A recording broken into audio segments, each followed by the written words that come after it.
Meskipun kalau kita ngomong ya teori kuadran ya Robert Kiyosaki, yang mana orang itu dibagi dalam 4 kuadran, itu ada beberapa kritik ya. Pertama, kadang memang terlalu ringkas karena ada orang yang mana di beberapa posisi, kadang bisnis dan juga investor itu di satu kuadran yang sama. Kayak kita bisnis juga, kita juga investasi juga terhadap sesuatu.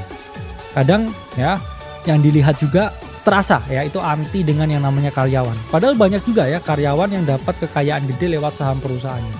Let's say kamu dulu kerja di Google, kamu kerja di Facebook, kamu akan mendapatkan shares dan juga setelah mereka ini IPO, kekayaan itu triliunan.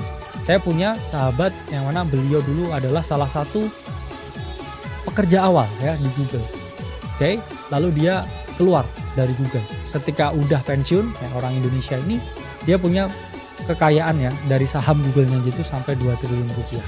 Jadi teman-teman bisa bayangkan, kadang memang ketika kita berada di suatu perusahaan yang tepat dan ini bakal naik signifikan ya perusahaannya, kamu bisa kaya juga.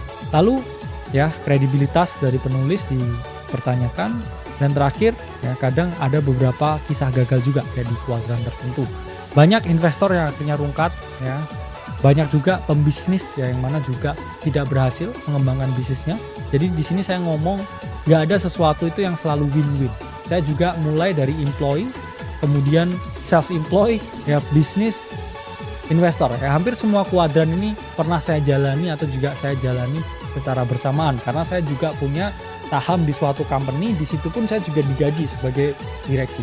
Jadi di situ bisa melihat, saya pun juga masih juga employee. Kadang satu orang itu memang masuk 4 kuadran yang sama juga.